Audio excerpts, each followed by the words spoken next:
Good evening తెలుగువారి మనసాక్షి సాక్షి news కి స్వాగతం. This is Eshwar Pasupuleti. ఇక బిగ్ క్వశ్చన్ డీటెయిల్స్ లోకి వెళదాం. ఇంటింటి భవిష్యత్తును మరింత మార్చేందుకు నేను సిద్ధం. మీరు సిద్ధమా?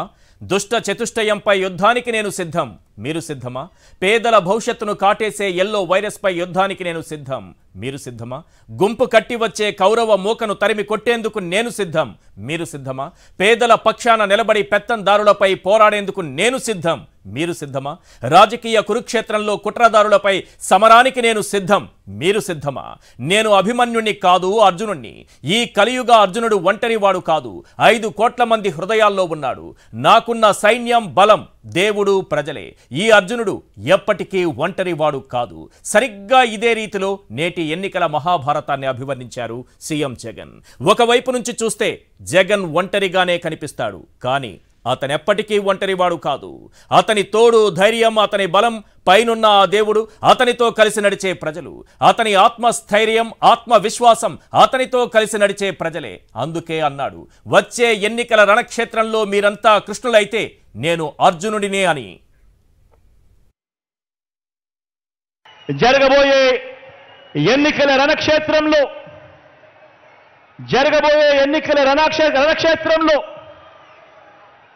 కృష్ణావతారంలో కృష్ణుడి పాత్ర పోషిస్తూ మీరు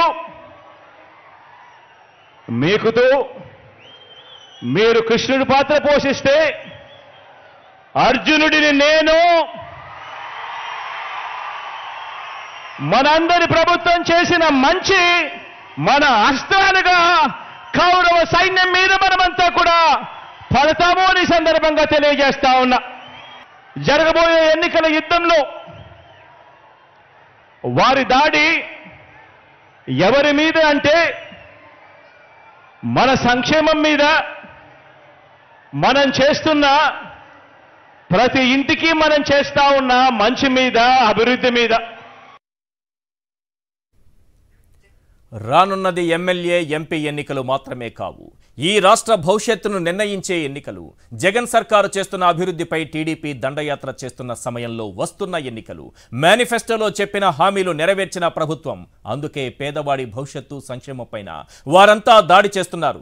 గుర్తుంచుకోండి, 1వ తారీఖున ఉదయాన్నే అవ్వాతాతలకు పింఛన్ కావాలన్నా, భవిష్యత్తులో 3000 పింఛన్ మరింత పెరగాలన్నా, అది నేరుగా ఇంటికే రావాలన్నా, 0 వడ్డీ రాయితీ కావాలన్నా, ఆసరాతో అక్క చెల్లెమ్మలను ఆదుకోవాలన్నా, అమ్మఒడితో ప్రతి ఇల్లు సరస్వతి నిలయంగా మారాలన్నా, ప్రతి బిడ్డ ఓ అబ్దుల్ కలాం కావాలన్నా, ఆరోగ్యశ్రీతో ఉచితంగా కార్పొరేట్ వైద్యం అందాలన్నా, 31 లక్షల ఇళ్ల పట్టాలు పొందిన వాళ్లు సొంత ఇళ్లలో అడుగు పెట్టాలన్నా, ప్రభుత్వ బడులు మరింతగా మారాలన్నా, digital classrooms, tabs, 100% fee reimbursement, Vidya Deevena, Vasathi Deevena కొనసాగాలన్నా, తలరాతలు మార్చే అంతర్జాతీయ చదువులు ఉచితంగా అందాలన్నా, ఆర్బీకేలతో రైతులకు మరిన్ని సేవలు అందాలన్నా, ఇన్సూరెన్స్, ఇన్పుట్ సబ్సిడీ కావాలన్నా, దళారీ వ్యవస్థ సమూలంగా పోవాలన్నా, లంచాలు, వివక్ష లేని మెరుగైన సమాజం కావాలన్నా జగన్ సర్కారే కొనసాగాలి. ఇదే విషయాన్ని దెందులూరులో జరిగిన సిద్ధం సభలో సీఎం జగన్ మరింత స్పష్టంగా చెప్పుకొచ్చారు. నిజమే కదా, జన్మభూమి కమిటీలు మళ్లీ రావాలని ఎవరైనా కోరుకుంటారా?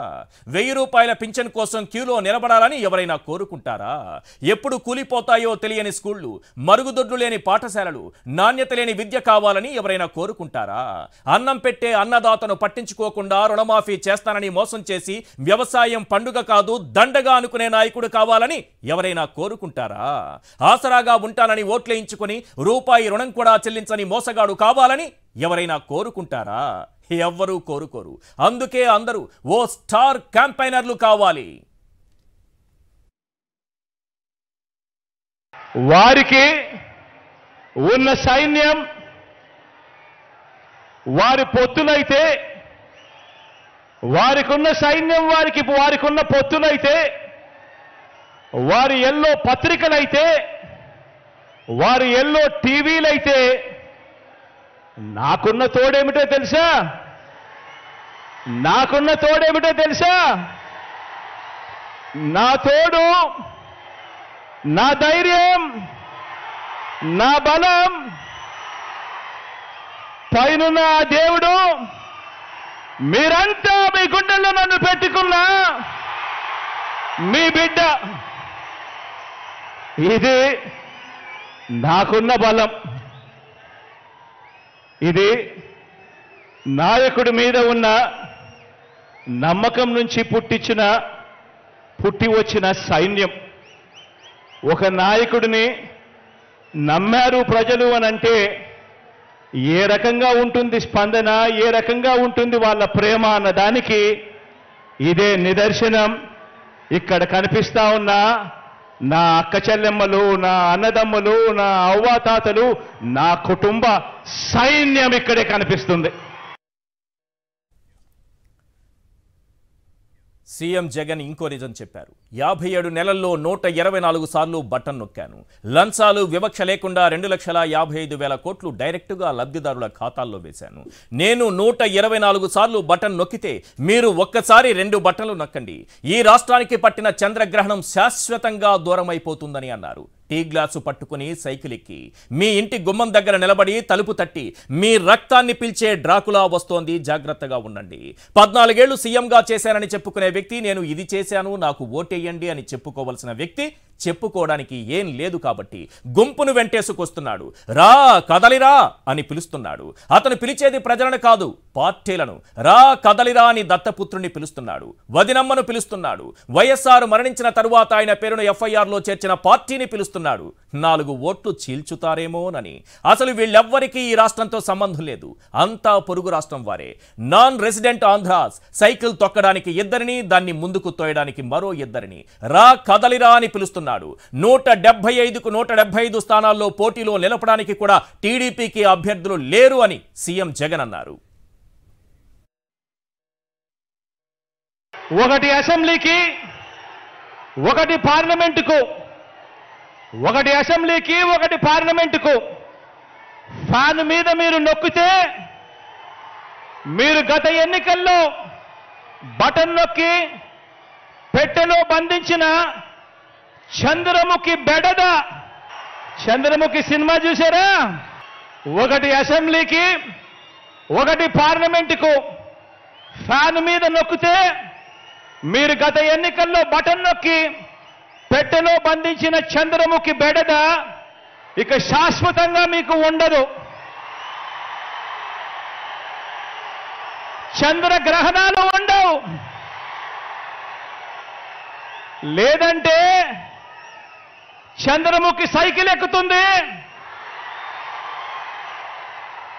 టీ గ్లాస్ పట్టుకొని పేదల రక్తం తాగేందుకు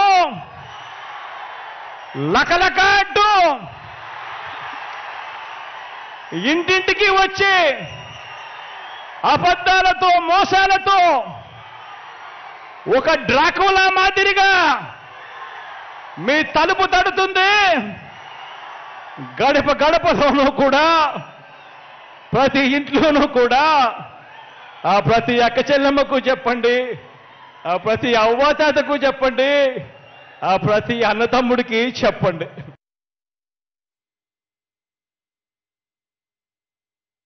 నిజానికి సంక్షేమం, అభివృద్ధికి చంద్రబాబు అతని గుంపు అడ్డంకిగా మారారా? ఈసారి ప్రజలంతా ఆ 2 బటన్లు సరిగ్గా నొక్కితే చంద్రగ్రహణం శాశ్వతంగా వీడిపోతుందా? పక్క రాష్ట్రంలో ఉన్నవారు, పక్క పార్టీలో ఉన్నవారు బాబుకు స్టార్ క్యాంపెయినర్లుగా మారారా? ఈ అంశాలపైన మనం మాట్లాడదాం. చర్చలో పాల్గొంటున్నారు రవిచంద్రారెడ్డి గారు, వైఎస్ఆర్సీపీ అధికార ప్రతినిధి, ఇక పెద్దిరెడ్డి రవికిరణ్ గారు, బీజేపీ అధికార ప్రతినిధి, విజయబాబు గారు అధికార భాషా సంఘం అధ్యక్షులు, సీనియర్ అనలిస్ట్, మరి కాసేపట్లో మనతో పాటు జాయిన్ అవుతారు. ముందుగా రవిచంద్రారెడ్డి గారితో మాట్లాడదాం. రవిచంద్రారెడ్డి గారు, ఓవరాల్గా మీకు ఈ సిద్ధం సభ అంటే 2వ సభ, ఒకటి ఆల్రెడీ నిర్వహించారు, ఇప్పుడు దెందులూరులో 2వ సభ నిర్వహించారు. ఓవరాల్గా ఈ సభ సూపర్ సక్సెస్ అయిందా అనేది ఒకటి. అది 2వ అంశం, విపక్షాలకు ఎలాంటి కౌంటర్ ఇచ్చారు, ఈ వేదిక నుంచి ప్రజలకు ఎలాంటి సందేశాన్ని ఇచ్చారు, వైఎస్ఆర్సీపీ నేతలకు ఎలాంటి ఆత్మస్థైర్యం నింపారు? సార్ ఈశ్వర్ గారు నమస్కారం. నమస్తే. మీకు, పెద్దిరెడ్డి రవికిరణ్ గారికి, రాబోతున్న విజయ్ కుమార్ గారికి, అలాగే సాక్షి ప్రేక్షకులందరూ నమస్కారం. సార్ ఒళ్ళంతా ఒక అద్భుతమైన పులకింత. ముఖ్యంగా జనంతో నిండిన ఆ సభ ఒక యుద్ధ క్షేత్రాన్ని తలపించే విధంగా తమ నాయకుడు పిలిపిస్తే కదిలి వచ్చిన సైన్యం లాగా ఏదైతే యుద్ధ క్షేత్రానికి, ఎన్నికల యుద్ధ క్షేత్రానికి వచ్చారో వాళ్ళు చేస్తున్న కేరింతలు, ఇస్తున్న నినాదాలు చూస్తుంటే ఎన్నికలకి రణ నినాదాల్లా కనపడుతున్నాయి. ముఖ్యంగా జగన్మోహన్ రెడ్డి గారు మాట్లాడిన ప్రతి మాటలో నిజాయితీ ఉంది, కొట్ట వచ్చినట్టు కనపడతా ఉంది. నిజం చెప్పేవాడికి ఉన్న ధైర్యం ముఖ్యమంత్రి గారైన వైఎస్ జగన్మోహన్ రెడ్డి గారి కళ్ళల్లో కనపడుతుంటే, ప్రతి మాటలో వంచిన, ప్రతి మాటలో మోసం, దగ, కేవలం అధికార పార్టీని విమర్శించి మాత్రమే 4 ఓట్లు పోగు చేసుకోవాలి, మనకు 4 వస్తే 2 ఓట్లు వచ్చే పార్టీని జత చేర్చుకోవాలి, వాళ్ళని వీళ్ళని గుంపు కట్టాలి, జెండాలు ఏవైనా అజెండా లేకుండా కుర్చీని మాత్రం కైవసం చేసుకోవడానికి మనం అంతా కట్టుబడి ఉండాలి, కావలిస్తే తీసుకోండి ప్యాకేజ్, చేద్దాం అధికార పార్టీకి డ్యామేజ్. ఇది వాళ్ళ ఆలోచన. సార్, ఈ మధ్య విచిత్రం, మా నెల్లూరులోనే చంద్రబాబు నాయుడు గారు ఓ సభ పెట్టారు. రా కదలిరా అన్నారు. రామ్ బాబు రామ్ రామ్ అని చెప్పారు. ఆయనకి మేము రాము బాబు, మీ సభకు ఒక రామ్ రామ్ అని చెప్పారు. అయినా ఇలా కనీసం 70-80 వేల మంది పట్టే అది గ్రౌండ్ ఏదైతే తయారు చేశారో వచ్చిన జనం పారిపోకుండా అన్ని పక్కల సార్ పూర్తిగా ఫ్లెక్సీలతో బంధించి పెట్టారు. కానీ లోపల ఎవరు లేరు, ఖాళీ కుర్చీలు, ఇరిగిపోయిన కుర్చీలు, అంతా కలిపి 6-7 వేల మంది కూడా రాలేదు సార్ కదా. ఈయన మీటింగ్ 4 లైన్లు చదివేసరికి 600-700 మంది కూడా లేరు. మొహమాటంగా ఖాళీ కుర్చీలకు ఉపన్యాసం చెప్పుకొని గంట సేపు సుత్తి పాటిపోయాడు ఆయన. సార్, ఈ రోజు కూడా తెలుగుదేశం పార్టీకి, జనసేనకి, మిగతా అన్ని రాజకీయ పార్టీలకు కలిపి కూడా మమ్మల్ని ఢీకొనేంత సత్తా ఉన్న అభ్యర్థులు 175 మంది లేరు, మొత్తం 25 మంది ఎంపీ అభ్యర్థులు కూడా లేరు. ఎద్దేవా చేయడానికి చెప్పడంలా, హేళన చేయడానికి చెప్పడంలా, ఇది వాస్తవం. మా పార్టీ ఏ లిస్టు ఎప్పుడు వదులుతుంది, ఆ లిస్టు వదిలితే ఎవరైనా బయట వస్తారు, అలా వస్తే వాళ్ళకి షాక్ వీళ్ళకి షాక్ అని మనం ఎల్లో పార్టీలోకి లాగేసుకుందామా అని చెప్పి మా డోర్ల బయట తచ్చాడుతున్నారు. మా డోర్ల బయట తచ్చాడుతూ చెప్పుకునేందుకు ఏం లేక గత 14 సంవత్సరాలు నేను ఉమ్మడి రాష్ట్రంతో పాటు ఆంధ్రప్రదేశ్ విడిపోగానే వెంటనే ముఖ్యమంత్రి ఆంధ్రప్రదేశ్ కి ఏం చేయలేదంటే చెక్కతో కొడతారని, మేము అది చేసాం ఇది చేసామని చెప్పుకోవడానికి ఏం లేక కేవలం అధికార పార్టీని విమర్శించడానికి మాత్రమే నెగటివ్ న్యూస్ తో, నెగటివ్ మీడియా వల్ల, ఆ ఎల్లో మీడియా దన్నుతో ఇంకా ప్రజల్లో ఉండాలని చెప్పి భ్రమింపజేస్తూ ఏదైతే ఆర్కెస్ట్రా సభలు ఏదైతే వాళ్ళు పెట్టుకుంటున్నారో వాటికి జనం లేరు, స్పందన లేదు, ఖచ్చితంగా విషయం లేదు. దాదాపు 3 నెలల నుంచి వారాహి కనపడడం లేదు, ఏ షెడ్ లో ఉందో తెలియదు. ఖచ్చితంగా కూడా వాళ్ళకి ఊహకందని పరిణామం ఏంటంటే మనం అదిగో ఇదిగో అనుకునేలోగా. సార్ మాట్లాడండి. రైట్ సార్, వస్తాను, మళ్ళీ మీతో మాట్లాడిస్తాను నేను. వంగా గీత ఒక్క సెకండ్ పూర్తి చేస్తాను. ఒక్క సెకండ్. అదిగో ఇదిగో అనుకునే లోపల యుద్ధ వేరి మోగించాడు, శంఖం పూరించాడు, ఖచ్చితంగా సంగ్రామానికి సమర సన్నద్ధుడై వస్తున్నాడు. మనం ఏం చేయాలని బెంబేలెత్తున్నారు. మిగతా ఇంకొకసారి చెప్తా. తప్పకుండా సార్. వంగా గీత గారు ఉన్నారు. నమస్తే madam. Hello. Yes, call drop అయినట్టుంది.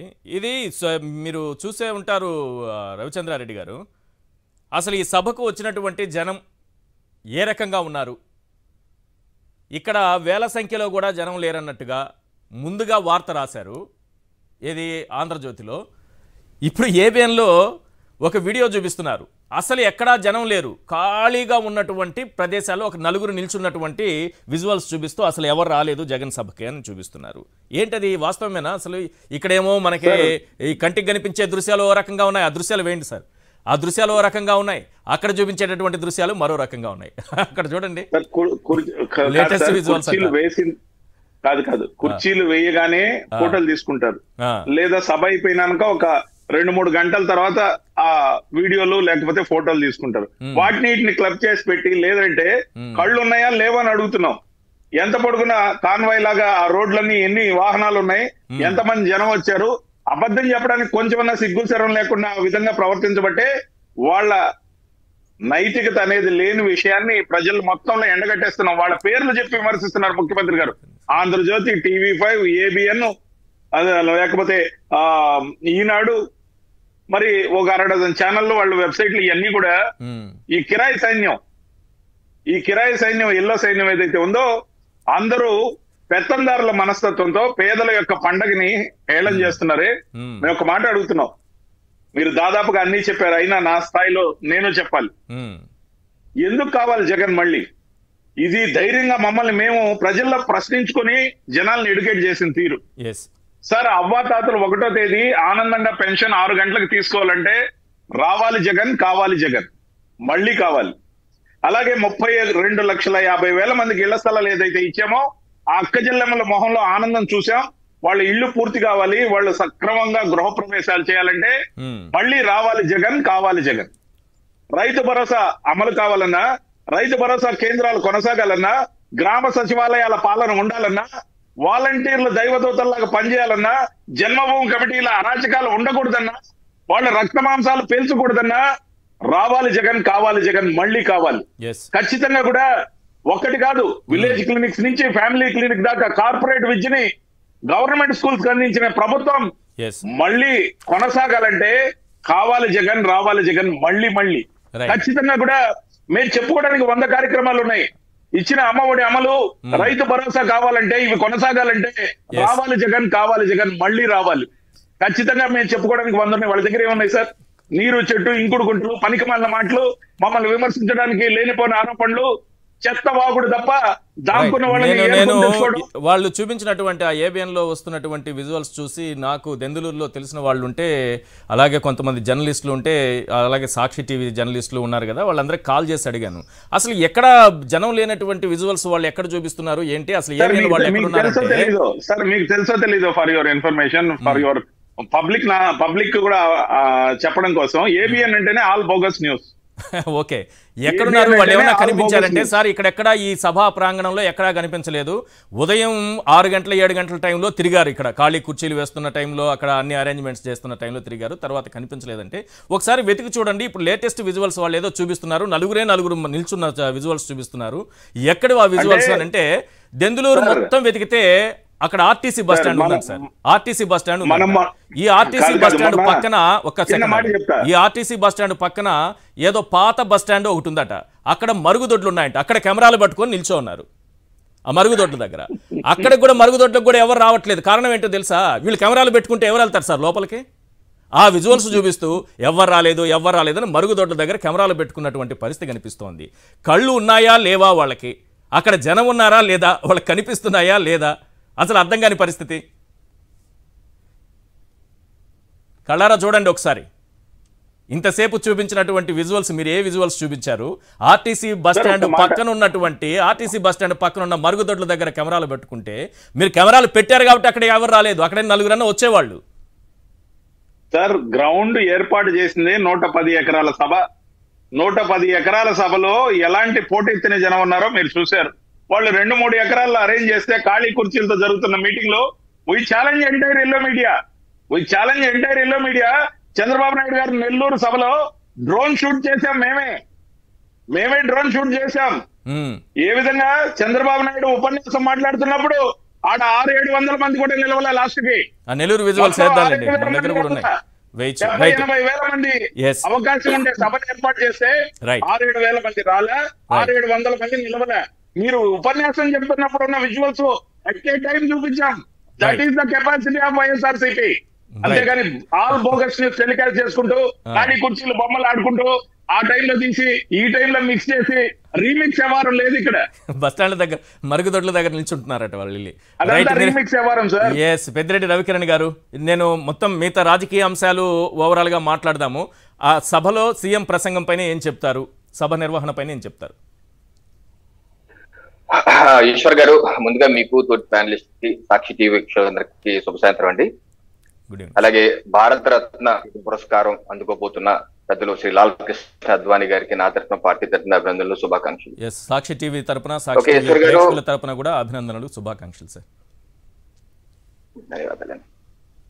ఓకే, వైసీపీ పార్టీ అధ్యక్షులుగా జగన్మోహన్ రెడ్డి గారు సభ నిర్వహించుకున్నారు.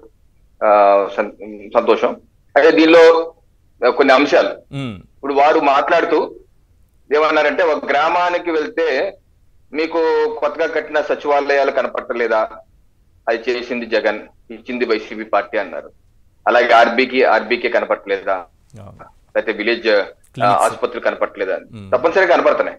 బట్ అది దానికి గణనీయంగా నిధులు సచివాలయానికి ఎన్ఆర్జీ గ్రామీణ ఉపాధి హామీ పథకం ద్వారా ఆ గణనీయ 70% నిధులు ఇచ్చింది ప్రధాని నరేంద్ర మోడీ గారు, ఇచ్చింది భారతీయ జనతా పార్టీ. అది కూడా చెప్పవలసిన పథకం అవసరం సార్? ఉంది. ఏ పథకం? అలాగే రైతు భరోసా కేంద్రాలు అంటున్నారు కూడా, అవి కూడా కేంద్ర ప్రభుత్వం పథకం సార్? ప్రధానమంత్రి నరేంద్ర మోడీ గారు భారతీయ జనతా పార్టీ ఇచ్చిందని గుర్తుపెట్టుకోవాలి. కాదు సార్, ఏ పథకం కింద ఇచ్చారు? కాదు, నాకు అంటే పథకం పేరు చెప్తే ప్రజలకు అర్థం అవుతుంది కదా. పథకం పేరు గ్రామీణ ఉపాధి హామీ పథకం, NREGS గ్రామీణ ఉపాధి హామీ పథకం ద్వారా గ్రామీణ ఉపాధి హామీ పథకం అందరూ నోట్ చేసి పెట్టుకోండి. శిలాఫలకం మీదే ఉంటుంది, ఎంత అమౌంట్ ఉన్నది ఉంటుంది, ఎవరన్నా సరే చూసుకోవచ్చు, గ్రామాల్లో చూసుకోవచ్చు. నేను చెప్పేది అబద్ధం ఏం కాదు. అలాగే మీ తప్పనిసరిగా గ్రామానికి వెళ్తే, నేను ఇటీవల గ్రామానికి వెళ్ళాను, మంచి స్కూల్ ఉంది, దానిలో నిర్వివాద అంశం. కాబట్టి ఆ స్కూల్ కి నిర్మాణానికి గరిష్టంగా నిధులు ఇచ్చింది సమగ్ర శిక్ష అభియాన్ పథకం ద్వారా ప్రధానమంత్రి నరేంద్ర మోడీ గారు ఇచ్చింది భారతీయ జనతా పార్టీ. అలాగే ఏదైతే ఆ స్కూల్లో మధ్యాహ్నం భోజనం ఇస్తున్నారో అది జగనన్న గోరుముద్ద అని పేరు పెట్టారు, కానీ అది ప్రధానమంత్రి నరేంద్ర మోడీ గారు Bharatiya Janata party mid day meal ప్రకారం ఇస్తున్నారు. అలాగే వాళ్ళకి బట్టలు కానీ షూస్ కానీ ఎన్ని సమగ్ర శిక్ష అభియాన్ పథకంలో భాగంగా ఇస్తున్నారు. అలాగే వివిధ నిధులు కావచ్చు, రైతు భరోసా అన్నారు, రైతు భరోసాలో ఏదైతే వారు చెప్తున్నారు, వారు ఇవ్వాల్సింది యాక్చువల్ గా 12,500 ఇస్తుంది, 7,500, మిగతాది 6,000 రూపాయలు ప్రధానమంత్రి నరేంద్ర మోడీ గారు PM కిసాన్ తరఫున ఇస్తున్నారు. సో అలాగే వారు ఫిషింగ్ హార్బర్స్ అన్నారు, తప్పనిసరిగా నిర్మాణం జరుగుతుంది, గత ప్రభుత్వం చేయలేదు, ఈ ప్రభుత్వం చేస్తుంది. కానీ ఆ ఫిషింగ్ హార్బర్స్ కు గణనీయంగా 90% నిధులు ఇస్తుంది ప్రధానమంత్రి మత్స్య సంపద యోజన పథకం ద్వారా. కేంద్ర ప్రభుత్వం ప్రధానమంత్రి నరేంద్ర మోడీ గారు ఇస్తున్నారు, భారతీయ జనతా పార్టీ ఇస్తుంది. అలాగే పోర్టులు నిర్మాణం చేస్తున్నారు, సంతోషం. దానికి కూడా కేంద్ర ప్రభుత్వ సంస్థల నుంచి, కేంద్ర ప్రభుత్వ కార్పొరేట్ సంస్థల నుంచి మెజార్టీగా నిధులు ఇస్తున్నారు, క్లియరెన్స్ కూడా ఇస్తున్నారు. ఇలాగా భారతీయ జనతా పార్టీ ప్రధానమంత్రి నరేంద్ర మోడీ గారు కూడా రాష్ట్ర అభివృద్ధికి అన్ని విధాలుగా సహకరిస్తారనే విషయం ముఖ్యమంత్రి గారు లేదా వైసీపీ పార్టీ అధినేతగా వారు చెప్తాం మరిచారు. Number 1 correct sir. ఎక్కడ ఏం చేసినా కేంద్ర ప్రభుత్వ భాగస్వామ్యం, ఇళ్ల నిర్మాణంలో కూడా కేంద్ర ప్రభుత్వ భాగస్వామ్యం ఉంది, ఇళ్ల నిర్మాణంలో కూడా ఉంది కేంద్ర ప్రభుత్వ భాగస్వామ్యం. ఇది కూడా చెప్పాలి. ఇప్పుడు కడుతున్నటువంటి ఇళ్ల నిర్మాణంలో కూడా కేంద్రం భాగస్వామ్యం ఉంది, అది చెప్పాలి మీరు. ఒక నిమిషం సార్, ఒక నిమిషం చెప్పండి. విద్యుత్ బిల్లు నెలలా పెరిగిపోయిన విద్యుత్ బిల్లు, ఇంటి పన్ను 2 రెట్లు 3 రెట్లు అయిపోయిన ఇంటి పన్ను, అలాగే కుళాయి పన్ను, అలాగే చెత్త పన్ను, మరి బయటకు వెళ్తే బస్ ఛార్జీలు ఎన్ని పెరిగిపోతుంది. హైదరాబాద్ లో ఇల్లుందా సార్? ఇంటి మీద పడుతుంది కదా. హైదరాబాద్ లో ఇల్లుందా? పడుతుంది కదా. హైదరాబాద్ లో ఇల్లుందా? కూడా ఇళ్ల నిర్మాణానికి కూడా ప్రధానమంత్రి నేను అది కూడా చెప్పమని చెప్పాను. ఇస్తుంది ప్రధానమంత్రి నరేంద్ర మోడీ గారు, ఇస్తుంది భారతీయ జనతా పార్టీ. అది కూడా చెప్తాం మర్చిపోయారు జగన్మోహన్ రెడ్డి గారు. రైట్, మంచి పాయింట్స్ చెప్పారు. రవిచంద్రారెడ్డి గారు మాట్లాడతారట. ఒక సెకండ్, రవిచంద్రారెడ్డి గారు మాట్లాడే ముందు ఏం లేదు, మీకు హైదరాబాద్ లో ఇల్లుందా? 2 నిమిషాలు కూడా మాట్లాడలేకపోతే గారు 2 నిమిషాలు, ఇప్పుడు రవిచంద్రారెడ్డికి 10 నిమిషాలు మాట్లాడి అర్థం పడ్డాను ఎక్కడ కాదు, నేను అడ్డాను. జనం గురించి మాట్లాడారు అంతేగాని జనం గురించి కాదు కదా. మంచి టాపిక్ తెచ్చారు కదా మీరు. మీరేం లేదు, హైదరాబాద్ లో ఏమైనా ఇల్లుందా మీకు? మేము చెత్త పన్ను కడుతున్నాము, మాకు అంటే మీరు అంటే ఎవరికైనా ఇక్కడ హైదరాబాద్ లో తెలంగాణలో ఇల్లున్న వాళ్ళు చెత్తంతా చంద్రబాబు పవన్ కళ్యాణ్ తీసుకుని వాళ్ళ ఇంట్లో వేసుకుంటున్నారేమో అని నాకు డౌట్గా ఉంది. లేదా రామోజీ ఫిల్మ్ సిటీలో పోస్తున్నారా ఫ్రీగా? చెప్పండి సార్. స్వచ్ఛ భారత్ లో భాగంగా దేశవ్యాప్తంగా పన్ను అనేది ఉందా లేదా? మీరు చెత్త గురించి ఒక్క నిమిషం సార్ ఒక నిమిషం ఆగండి సార్. కాదు, మీ ఇంట్లో చెత్త చంద్రబాబు తీసుకెళ్తున్నారా, పవన్ కళ్యాణ్ తీసుకెళ్తున్నారా, రామోజీరావు తీసుకెళ్లి తన గుట్టలో వేసుకుంటున్నాడా హైదరాబాద్? దేశవ్యాప్తంగా ఉందా లేదా? ఆంధ్రప్రదేశ్ రాష్ట్రం గురించి మాట్లాడుకుంటున్నాం. దేశవ్యాప్తంగా ఉందా లేదా? ఎందుకు సార్ అబద్ధాలు? నెంబర్ 2, ఏది 15,000 సచివాలయాలు, 10,000 ఆర్బీకేలు, అలాగే 10,000 విలేజ్ క్లినిక్స్, ఇవన్నీ మొత్తం కేంద్రమే గట్టిస్తే బీజేపీ పాలిత రాష్ట్రాల్లో ఎందుకు లేవు సార్? తెలంగాణలో ఎందుకు లేదు సార్? మొత్తం గరిష్టంగా నిధులు మరి మిగతా ఉత్తరప్రదేశ్ లో ఎందుకు లేవు చెప్పండి? ఉత్తరప్రదేశ్ లో ఎందుకు లేవు చెప్పండి? మీ కెమెరాని పంపించండి. ఆ సచివాలయం మీద శిలాఫలకం మీద గ్రామీణ ఉపాధి పథకం నిధులు ఉంటుంది సార్. నేను రాజకీయాల నుంచి వైదొలుగుతాను. వైదొలగద్దండి, మీరు కూర్చోవాలి. వైదొలకండి, మీరు కూర్చోవాలి. ఎక్కడికి వెళ్ళకండి, మీరు ఇక్కడే ఉండండి. మీరు వెళ్లాల్సిన పని లేదు, ఇక్కడే ఉండండి. ఇవన్నీ కూడా మీ బీజేపీ పాలిత రాష్ట్రాలు ఉన్నాయి కదా, దేశంలో అత్యధిక రాష్ట్రాల్లో మీరే కదా పరిపాలనలో ఉన్నారు. ఏ రాష్ట్రంలో ఉన్నాయో చూపించండి. ఇంత సక్రమంగా కేంద్ర ప్రభుత్వ పథకాలను ఉచితంగా కాదు, రాష్ట్ర ప్రభుత్వం 70-80% డబ్బులు ఖర్చు పెట్టి మరీ చేసుకుంటుంది. 20%, 30%, కొన్నిటికి 40% మాత్రమే కేంద్రం ఇస్తుంది. ఫ్రీగా ఇవ్వదు. ఆ 40% కూడా మేము కట్టినటువంటి పన్నులే, మీరేం ఫ్రీగా ఇవ్వట్లేదు. ఎస్ రవిచంద్రారెడ్డి గారు ప్లీజ్. సార్, ఇప్పుడు కిరణ్ గారు ఏం చెప్తున్నారంటే మేము చేసిన స్కీములన్నీ కూడా కేంద్ర ప్రభుత్వం నుంచి ఇచ్చేస్తున్నారట. మేము ఒక మాట చెప్తున్నాం, పెద్దిరెడ్డి కిరణ్ గారు, మీరు ఇన్ని మంచి పనులు మీరు కూడా చేశారు కదా, మీకు కూడా బాగా మాట్లాడే నైపుణ్యం ఉంది కదా, మేము ఒక్కరిగా వెళ్తున్నాం, మా అజెండా మేము చేసిన పనులు చెప్పుకొని ధైర్యంగా గుండెల నిండా ప్రజల అజెండాను పెట్టుకొని వెళ్తున్నాం. మరి మీరు ఒక్కరే, మీరు ఆంధ్రప్రదేశ్ లో ఇవన్నీ చేయడానికి కారణమే మేము, వైసీపీ వెనక బ్యాక్ బోన్ మేమే ఇచ్చాం, మేమే చేసామని చెప్పుకొని మీరు ఎందుకు సింగిల్ గా వెళ్ళడంలో, అంటే చెప్పుకోవడంలో బీజేపీకి ఉన్న స్పోక్స్ పర్సన్స్ కానీ నాయకులు కానీ చాలా పటిష్టమైన వ్యవస్థ ఉంది, కానీ ఎందుకు చెప్పుకోవట్లే? వాస్తవాలు మీకు తెలుసు. మీరు ఇచ్చేది మేము చేస్తుంది కొండంతా, చెప్పేది వినండి. మీరు ప్యారలల్ గా రావద్దు, ఇప్పుడు మీరు ప్యారలల్ గా రావద్దు. ఒక్క నిమిషం ఆగండి. మీరు ఇచ్చేది గోరంతా, మేము చేసేది కొండంతా. మేము చేసిన గొప్ప కార్యక్రమాలు, గ్రామ సచివాలయాలు, బాపూజీ కళ్ళగన్న గ్రామ స్వరాజ్య వ్యవస్థ తీసుకొచ్చాం, విలేజ్ సెక్రటేరియట్లు, వార్డు సెక్రటేరియట్లు తెచ్చాం, ప్రజల ముంగిటికి పాలన తీసుకెళ్లాం, గడప గడపకి మేనిఫెస్టోని చూపించి చేసిన పనులు, మేనిఫెస్టో అమలు తీరుని మొత్తం ఏ విధంగా చేశామో చెప్పాం. అదే విధంగా గ్రామ సచివాలయాలతో పాటు రైతు భరోసా కేంద్రాలు కట్టాం. వీ ఛాలెంజ్ ఇన్ ఎంటైర్ కంట్రీలో, దేశం మొత్తంలో, ఇండియా మొత్తంలో బీజేపీ ఎక్కడెక్కడ రూలింగ్ లో ఉందో ఈ వ్యవస్థ ఉందా? నాడు నేడు దగ్గర మేము ఆధునీకరించిన స్కూళ్ళు మీరు ఎక్కడైనా ఆధునీకరించారా? అదేమన్నా అంటే సమగ్ర అంటారు, లేకపోతే ఇంకోటి అంటారు, సర్వశిక్ష అభియాన్ అంటారు. మేము ఇచ్చిన అమ్మఒడి మీరు ఎక్కడైనా ఇస్తున్నారా? మీరు స్కూల్ డ్రాప్ అవుట్స్ కోసం ఎక్కడైనా దేశం మొత్తంలో ఏదైనా స్కీమ్ తీసుకొచ్చారా? మీరు చేసింది ఏమీ లేదు. మీరు చెప్పుకోవడానికి ఏమీ లేకపోతే అట్లేం లేదు. విజయబాబు గారు, రైట్ విజయబాబు గారు, అజెండా లేక జెండాలు మోయడానికి సిద్ధంగా ఉన్నారు మీరు. రైట్ విజయబాబు గారు, ఒకదానికి ఒక విషయంలో రవికిరణ్ గారిని అభినందించాలి. ఇన్ని సచివాలయాలు కానీ, ఆర్బీకేలు కానీ, లేకపోతే విలేజ్ క్లినిక్స్ కానీ, స్కూల్స్ డెవలప్మెంట్ కానీ, పిల్లలకి ఇస్తున్నటువంటి గోరుముద్ద కానీ, వాళ్ళకి ఇస్తున్నటువంటి షూస్, బుక్స్, బ్యాగ్స్ అన్నీ కూడా మేము ఇచ్చాం. అంటే ఇదంతా కళ్ళకు కనిపిస్తోందన్నమాట. చక్కగా ఇవన్నీ ఉన్నాయి ఈ రాష్ట్రంలో అని వారు ఒప్పుకున్నందుకు వారిని అభినందిద్దాం. సరే, కేంద్రం పాత్ర ఆయన చెప్పుకున్నారు. ఇంత చక్కగా బీజేపీ నాయకులు చెప్పినందుకు వారిని అభినందించారా లేదా? ఇక్కడ సమస్య మనం ఇవాళ డిస్కస్ చేస్తున్నది సబ్జెక్ట్ మధ్య నుంచి డివేట్ అయిపోతారండి. ఈ రోజున మనం పెట్టుకున్న అంశం ఏంటి? మన జగన్మోహన్ రెడ్డి గారి యొక్క సభ మామూలు సభ కాదు, ఇది ఒక చరిత్రాత్మకమైన సభ. దాని గురించి మాట్లాడేటువంటి మీరు అడిగినప్పుడు దాని గురించి మాట్లాడలేక ఏంటంటే దాన్ని ఏదో డొంక తిరిగి వెళ్ళినప్పుడు మనం కూడా అట్టు వెళ్ళిపోవడం అనేది కరెక్ట్ కాదు.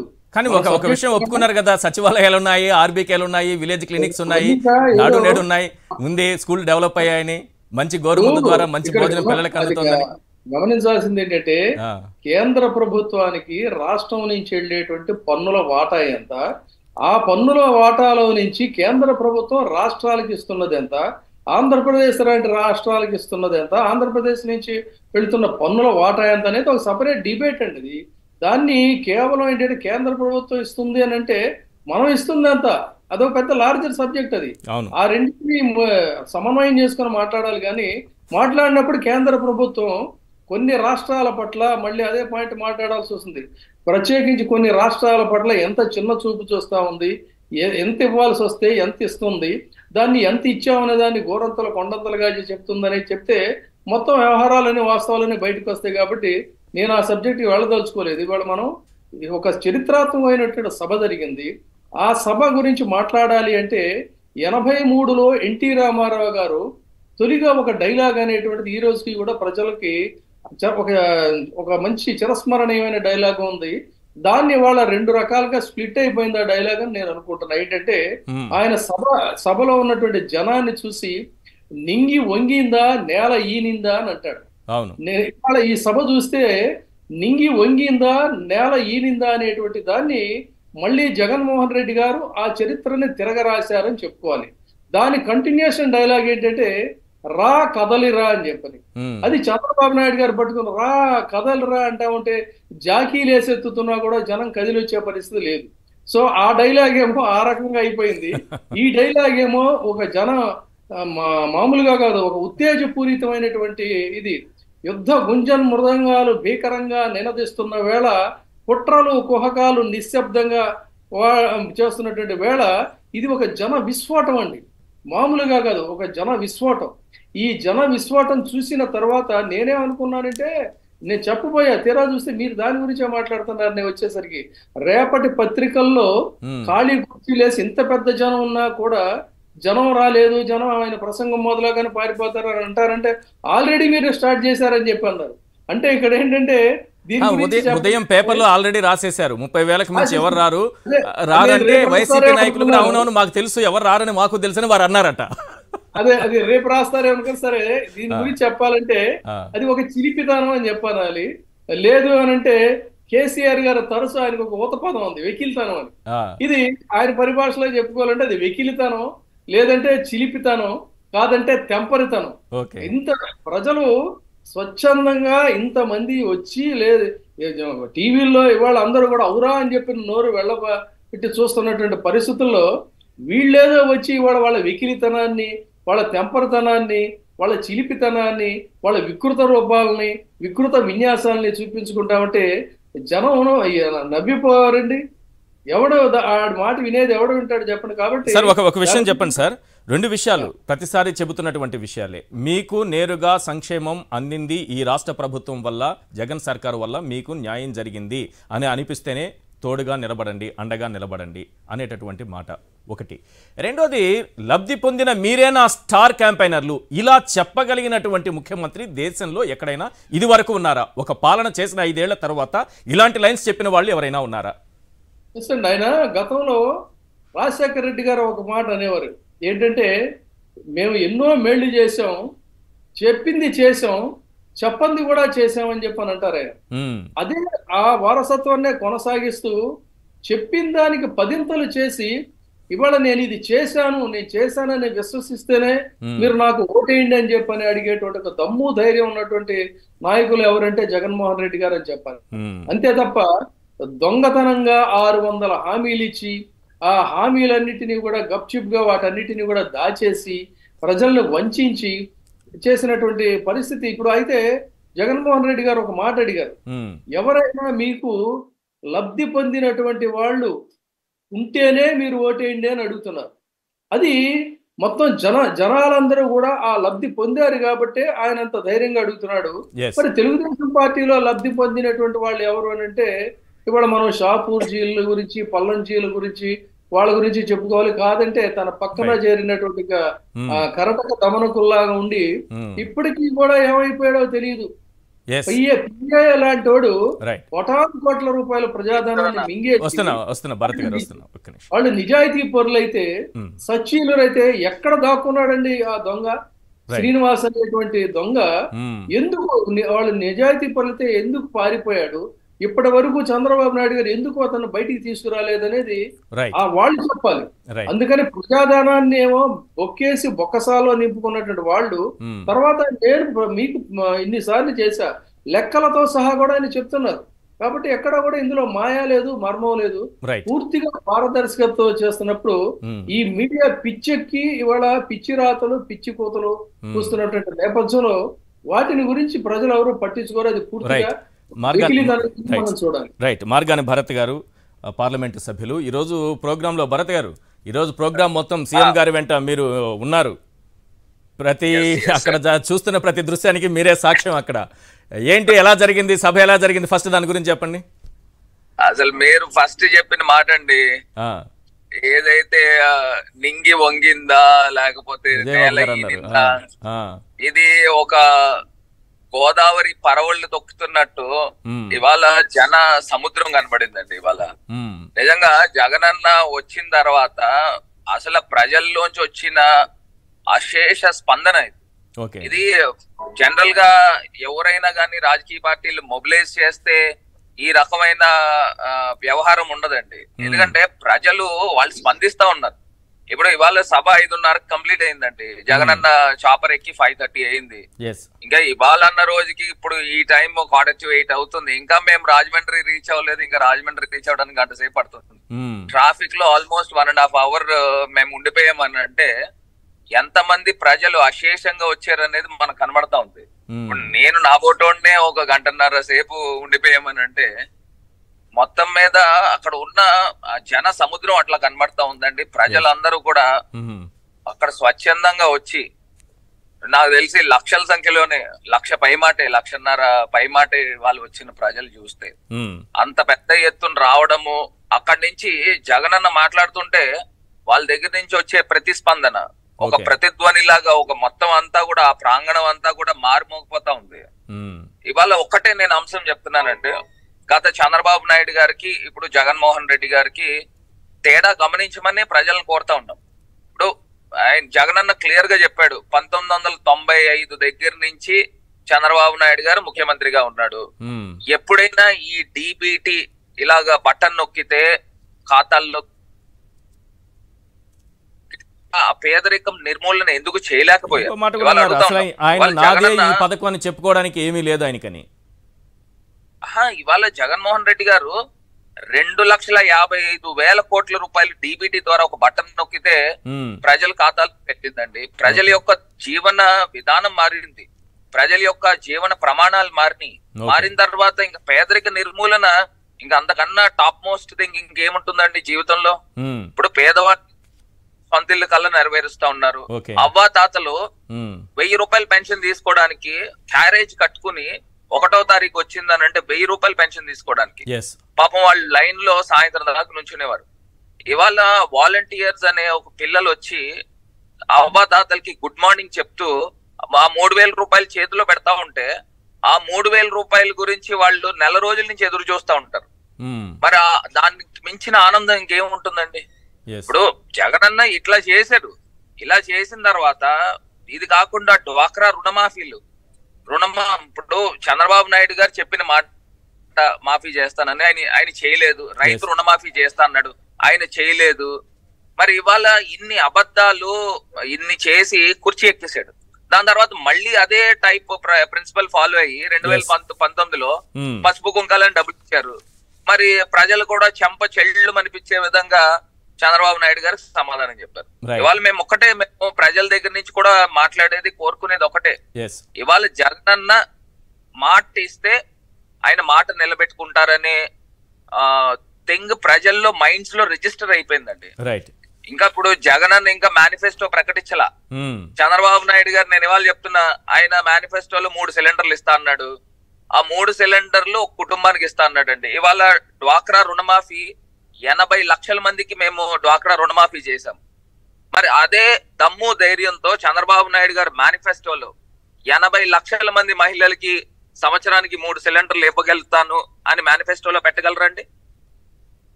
పెట్టలేరు. మరి ఆయన ఏదో ఆయన కార్యకర్తలకి లేకపోతే వాళ్ళ జన్మభూమి కమిటీలకి వాళ్ళకి ఇచ్చుకోవడానికి పనిచేస్తుంది తప్పితే ఇవాళ నిస్వార్థంగా ఎవరి యొక్క డైరెక్ట్ గా పాటు ట్రాన్స్పరెంట్ గా అందిస్తా ఉన్నారు. రవిచంద్రారెడ్డి గారు భరత్ గారు, good evening, hats off to you and all the team who made grand success.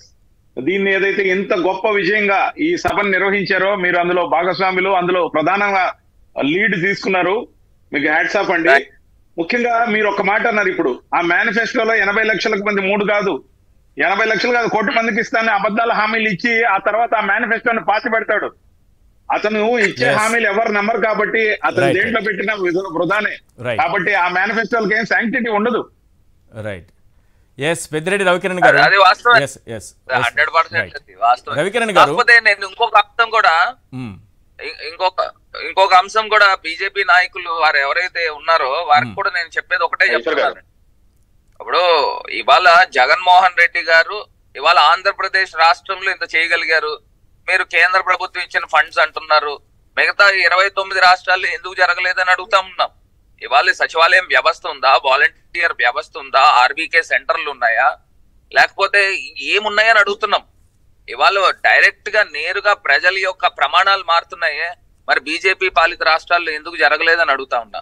మరి అదే రకంగా ప్రతి జిల్లాకి ఒక మెడికల్ కాలేజ్ ఇస్తా ఉన్నారు, ప్రతి పార్లమెంట్ నియోజకవర్గానికి గవర్నమెంట్ మెడికల్ కాలేజ్ ఇస్తా ఉన్నారు. మరి ఇలా బీజేపీ పాలిత రాష్ట్రాల్లో ఇవన్నీ కూడా ఉన్నాయండి? లేవు కదా.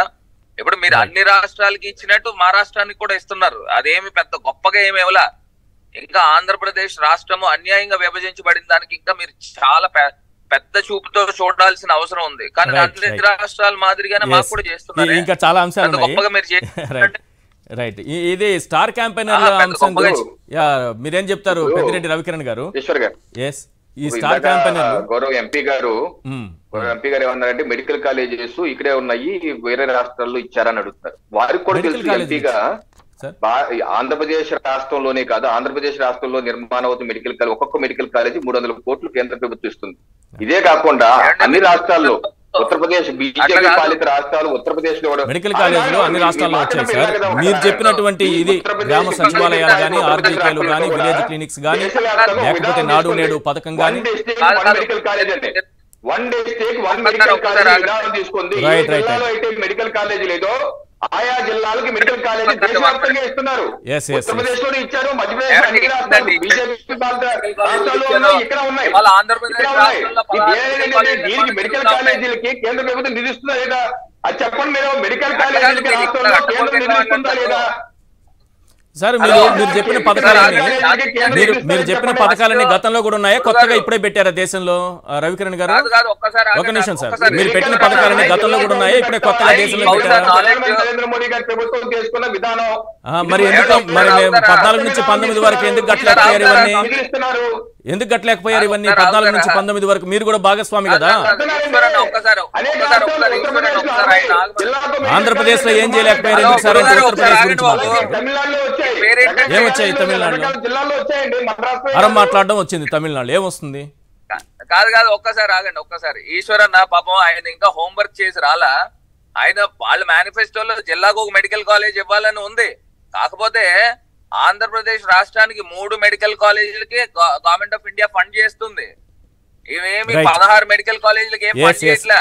ఎందుకంటే ప్రధానమంత్రి సార్ ఒక దగ్గరే ఆగిపోతున్నాం మనం. దయచేసి విజయబాబు గారు కూడా అదే అన్నారు, ఒక దగ్గరే ఆగిపోతున్నాము. వాళ్ళు ఇచ్చేది కరెక్టే, 20% 15% ఇస్తే మిగతా రాష్ట్ర ప్రభుత్వాలు తీసుకొని ఆ రాష్ట్ర ఇంట్రెస్ట్ ఆ ప్రభుత్వం చేసుకుంటారు.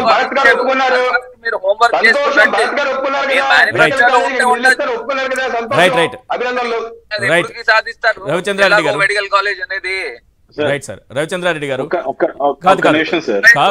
కాదు మీరు ఒక్కసారి చాలా అత్యంత ప్రధానమైన విషయం చెప్పండి ఎంపీ గారు, చెప్పండి ఎంపీ గారు. ఈశ్వర్ అన్న ఒక వ్యాలిడ్ పాయింట్ చెప్తా. ఇప్పుడు ఏదైతే మెడికల్ కాలేజ్ సబ్జెక్ట్ వచ్చింది కాబట్టి నేను ఒకటి చెప్తున్నా. చంద్రబాబు నాయుడు గారు 14 సంవత్సరాలు ముఖ్యమంత్రి కింద ఉన్నప్పుడు ఒక్కటంటే ఒక్క గవర్నమెంట్ మెడికల్ కాలేజ్ కూడా ఆయన తీసుకుని వచ్చిన సందర్భం లేదు. చంద్రబాబు నాయుడు అనకండి సార్, చంద్రబాబు నాయుడు బీజేపీ ప్రభుత్వం ఉన్నప్పుడు. ఎందుకంటే 14 సంవత్సరాలు ముఖ్యమంత్రి కింద ఉన్న చంద్రబాబు నాయుడు గారు ఒక్కటంటే ఒక్క గవర్నమెంట్ మెడికల్ కాలేజ్ కూడా తీసుకురాలా. ఆయన తీసుకొచ్చిందల్లా ప్రైవేట్ మెడికల్ కాలేజీలు వాళ్ళ యొక్క బినామీలని పెంచుకుంటూ, వాళ్ళ ఆస్తులు పెంచుకుంటూ ప్రైవేట్ మెడికల్ కాలేజీలు తీసుకొచ్చారు. ఇవాళ గవర్నమెంట్ మెడికల్ కాలేజ్ లో పేద పిల్లలు చదువుకోవాలని అంటే నీట్ ఎగ్జామ్ రాసుకుని చక్కగా వాళ్ళు సంవత్సరానికి 150 మంది డాక్టర్లు ప్రొడ్యూస్ అవుతారండి, డాక్టర్లు తయారవుతారు. అదే ఇప్పుడు ప్రైవేట్ మెడికల్ కాలేజీల్లో నిజంగా పేదోళ్ళు చదవగలరా? ఈ చంద్రబాబు నాయుడు గారు ఎందుకు చేయలేకపోయారని అడుగుతా ఉన్నా. వైద్య వ్యవస్థ పైన ఎంత ఏ రకంగా వ్యవహరించారనేది మన కంటి కనబడతా ఉందండి.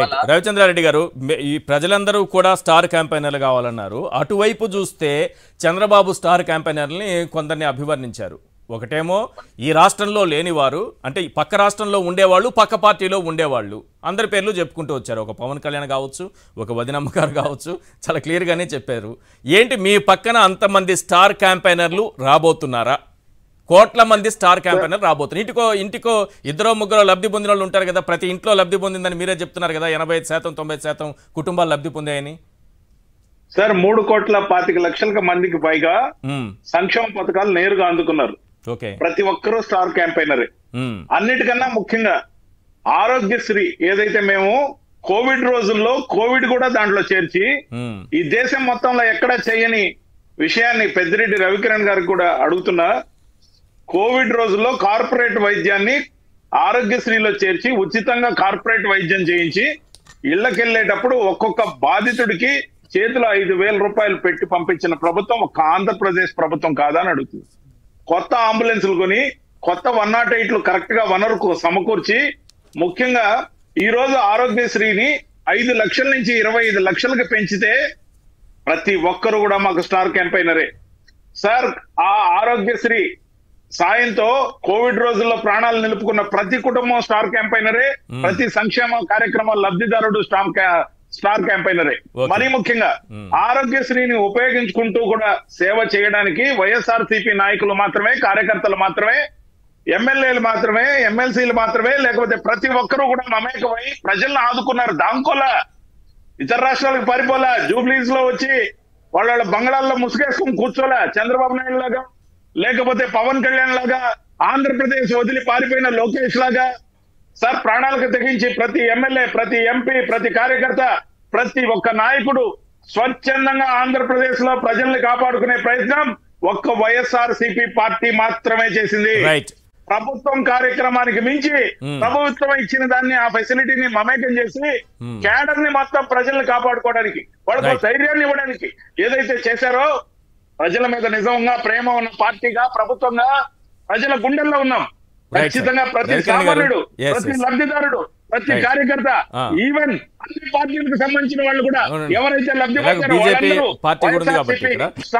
వాళ్ళ స్టార్ క్యాంపెయినర్. మీ స్టార్ క్యాంపెయినర్స్ ఎవరు? అందులోనూ మీరు బీజేపీ ఇటు టీడీపీకి కూడా స్టార్ క్యాంపెయినర్లుగా మారుతున్నారనేసి అన్నారు సీఎం గారు. ఏం చెప్తారు? మీ స్టార్ క్యాంపెయినర్ ఫస్ట్, రెండోది మీరు అటు మారుతున్నారనేది రెండు.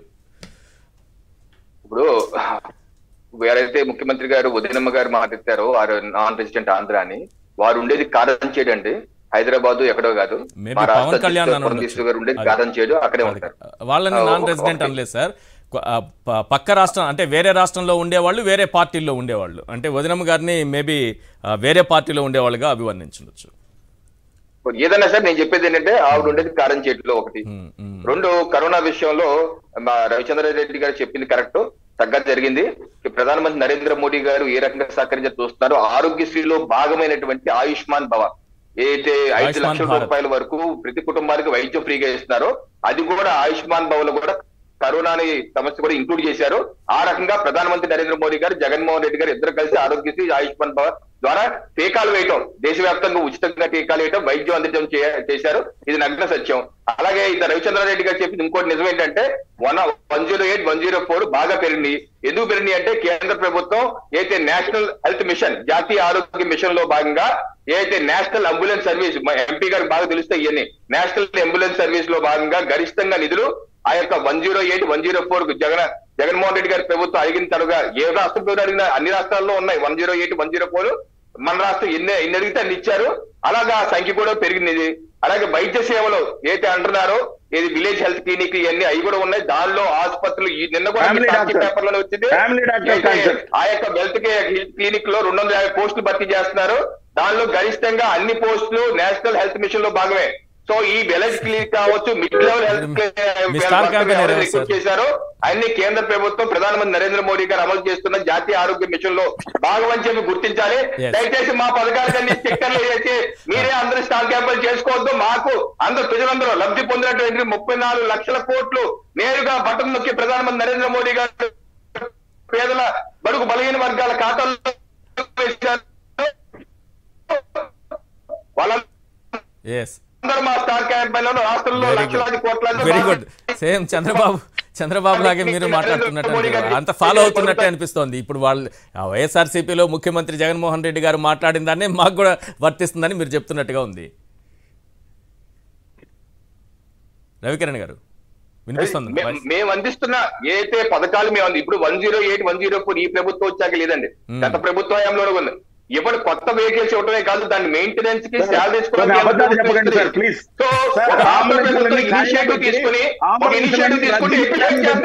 రాజశేఖర రెడ్డి గారు 108 అనగానే కుయి సౌండ్ వినగానే ముందుగా గుర్తొచ్చేది రాజశేఖర రెడ్డి గారు. 140 కోట్ల ప్రజలు అందరూ ఆరోగ్యం బాగుండాలి. విజయబాబు గారు ఈ స్టార్ క్యాంపెయినర్ల గురించి ఏమైనా చెప్తారా సార్?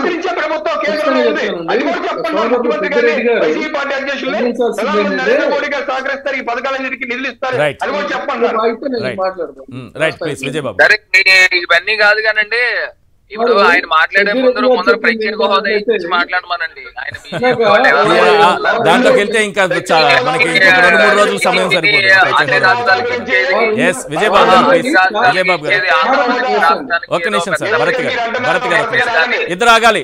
ఇప్పుడు ప్రత్యేక హోదా గురించి మనం చర్చ పెట్టామంటే అది ఇప్పట్లో ఆగదు, దయచేసి ఆగాలి. ఒక రకంగా చెప్పాలనంటే హైయెస్ట్ జిఎస్టీ ట్యాక్స్ ల్యాండ్ 2వ తారీఖునే రెడీ అయింది సార్, వచ్చి తీసుకోమనండి. తెలుసుకోండి. రైట్ ప్లీజ్ విజయబాబు, అది అయిపోయింది. రైల్వే ల్యాండ్ తేల్చేసా ఎవరు పాపం విజయబాబు గారు ప్లీజ్. సార్ భరత్ గారు ఒక నిమిషం. చాలా ఎక్కువగా మనం కడతా ఉన్నాం ఆంధ్రప్రదేశ్ నుంచి. రైట్ రైట్ సరిగానంటే ఇప్పుడు ఆయన బీజేపీ వాళ్ళు మాట్లాడాలంటే ఫస్ట్ రెండే అంశాలండి.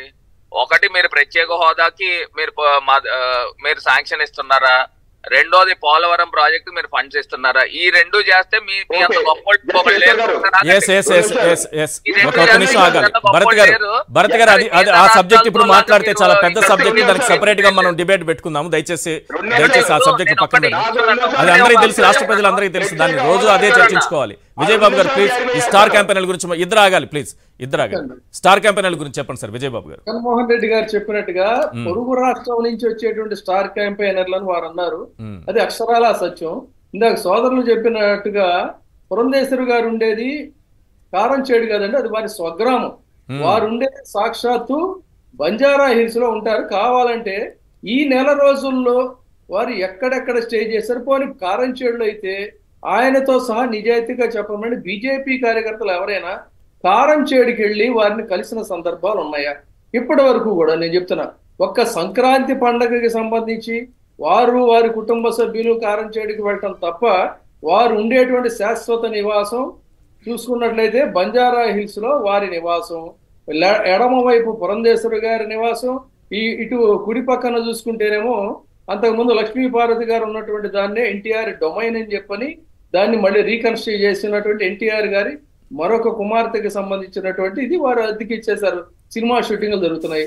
ఒక్క ఈ నెల రోజుల్లో ఆధారాలతో అక్కడ కూడా ఇల్లు ఉండేది ఆవిడ కారంచేడులోనే. మీరు ఎప్పుడైనా కలిసారని అంటున్నారు. కారంచేడులో ఎప్పుడైనా కలిసారా నాయకులు వెళ్ళి అక్కడ ఎప్పుడైనా కనిపించారని అడుగుతున్నారు. నాయకులు గుంటూరు నాయకులు అందరూ వెళ్ళి కలుస్తారు కారంచేడు. ఎందుకు కలరు? నేను కూడా ఒకసారి కారంచేడుకి వెళ్ళినప్పుడు చాలా కలవడం అంటే ఇవన్నీ వద్దులే కానండి. సంవత్సరానికి ఎన్ని రోజులు ఉంటారో అది చెప్పమనండి. కారంచేడు సంవత్సరానికి ఎన్ని రోజులు ఉంటాయో చెప్పమనండి. కానీ ఇద్దరు ఆగాలి సార్. సార్ రవికిరణ్ గారు, భరత్ గారు సమాధానం చెప్పలేని వాళ్ళు ఏంటంటే బుకాయింపులండి. నేను చెప్పాను కంప్లీట్ అయిన తర్వాత మీరు చెప్పండి. బంజారా హిల్స్ లో మా ఇంటికి దగ్గర అంటే ఇప్పుడు మా అబ్బాయి ఉంటున్నటువంటి ఇంటికి దగ్గరలో వారి ఇల్లు, మా డ్రైవర్లు వాళ్ళ డ్రైవర్లు ఎదురు పడుతూ ఉంటారు. ప్రతిరోజు ఆవిడ అక్కడి నుంచే బయలుదేరుతుంది. మా కార్లు వాళ్ళ కార్లు కూడా ఎదురు బదురవుతూ ఉంటాయి. చాలా దగ్గరలో ఇల్లు వారు ఉండేది అక్కడే. కారంచేడుకి వెళ్ళేది పండగ రోజులనే.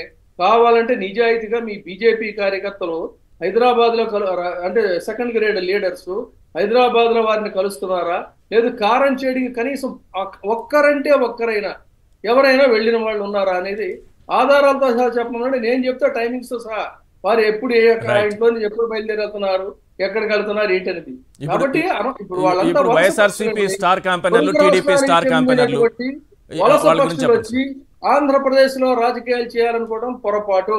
జగన్మోహన్ రెడ్డి గారు కూడా చెప్పారు, ఎప్పుడైతే ఆయన ఆంధ్ర రాజకీయాల్లో కాలు పెట్టారో ఆయన అక్కడి నుంచి ఇక్కడికి వచ్చేసారు. మేమందరం కూడా ఇక్కడ స్థిర నివాసాలు ఏర్పరచుకొని కనీసం సంక్రాంతి పండుగకి కూడా హైదరాబాద్ వెళ్ళకుండా మా బోటాలుగా పనిచేస్తా ఉంటే బీజేపీ రాష్ట్ర నాయకులుగా ఉండి హైదరాబాద్ లో కూర్చొని వారు రాజకీయాలు చేస్తా వారి స్వగ్రామం కారంచేడు. కారంచేడులో వారి ఇల్లు దారి ఎంతమంది బీజేపీ వాళ్ళకి తెలుసా చెప్పమనండి నిజాయితీగా. Right right thank you sir. చర్చలో పాల్గొంటే సమయం మించిపోయింది. పెద్దిరెడ్డి రవికిరణ్ గారు, విజయబాబు గారు, రవిచంద్రారెడ్డి గారు. ఒక్క మాట నేను కన్క్లూడ్ చేస్తాను.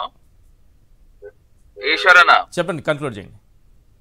ఇప్పుడు ఇవాళ గౌరవ ముఖ్యమంత్రి గారు చెప్పిన మాట, ఎవరైతే ఈ తెలుగుదేశము, జనసేన, బీజేపీ, కాంగ్రెస్ వీళ్ళందరూ కూడా NRA non resident of Andhra, వాళ్ళందరూ కూడా తెలంగాణలో హైదరాబాద్ లో ఉంటూ ఆంధ్రప్రదేశ్ లో రాజకీయాలు చేయడం ఏంటండి? ఇప్పుడు ఎవరైతే ఆ 4 పార్టీలు మీరు తెలంగాణలో ఉంటున్నారు, మీరు అక్కడ రాజకీయం చేయండి. ఇక్కడ మీరు స్టార్ క్యాంపెయినర్ల కింద అక్కడి నుంచి వచ్చి ఇక్కడ మీరు రాజకీయాలు చేయడం ఏంటి? థ్యాంక్ యూ సార్, ధన్యవాదాలు. సమయం మించిపోయింది. అందరికీ థ్యాంక్స్. ఇది వాటి చర్చా కార్యక్రమం. చూస్తూనే ఉండండి సాక్షి టీవీ.